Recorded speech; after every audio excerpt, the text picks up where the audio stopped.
एक दफ़ा का जिक्र है कि परियों की दुनिया में सिंड्रेला परी रहती थी। इसे फैशन डिज़ाइनर बनने का बहुत शौक था। वो हमेशा अपनी जादुई मशीन से खूबसूरत और फैशनेबल कपड़े बनाया करती थी। एक दिन परियों की मालिका को जंगल की परियों की तरफ से एक खत मिला। खत में लिखा था कि औजवाला परी के हमले की वजह से परियों की दुनिया में बहुत ज्यादा गर्मी पड़ने वाली है। कुछ दिनों बाद वाकई वहां सख्त गर्मी शुरू हो गई, जैसे सर्दी का नामो निशान ही खत्म हो गया हो। परियों की मालिका ने ऐलान किया, जो भी हमें इस गर्मी से बचाएगा मैं इसे अपना जानिशीन बना दूंगी। ये सुनकर सिंड्रेला परी बहुत खुश हुई।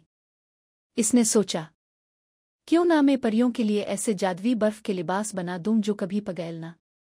इसने मालिका से इजाजत ली और जंगल के रास्ते एक जादुई दरवाजे से जमीन पर पहुंच गई। वहां एक गांव हरापुर था जहां के लोग बर्फ के कपड़े पहनते थे। सिंड्रेला परी ने अपनी दोस्त उनेना उसे बर्फ के कपड़े बनाने का हुनर सीखा। महीनों की मेहनत के बाद सिंड्रेला परी ने निहायत खूबसूरत बर्फ के गाउन तैयार कर लिए। वो गाउन इसने सब परियों को पहनाए। परियों को गर्मी बिल्कुल नहीं लगती थी। ये देखकर मलिका बहुत खुश हुई और कहा, सिंड्रेला परी, तुमने हमें सख्त गर्मी से बचाया है, इसलिए अब तुम हमारी जानिशीन और परियों की फैशन डिजाइनर हो। सिंड्रेला परी ने जंगल की परियों के लिए भी बर्फ के गाउन भेज दिए। अब वो सबसे मशहूर परियों की फैशन डिजाइनर बन गई। लेकिन कुछ महीनों बाद ज्वाला परी ने दोबारा परियों की दुनिया पर हमला कर दिया। गर्मी इतनी बढ़ गई कि बर्फ के गाउन भी अपना असर खोने लगे। सब परियां परेशान हो गईं। तब सिंड्रेला परी और मालिका ने एक नई तरकीब सोची।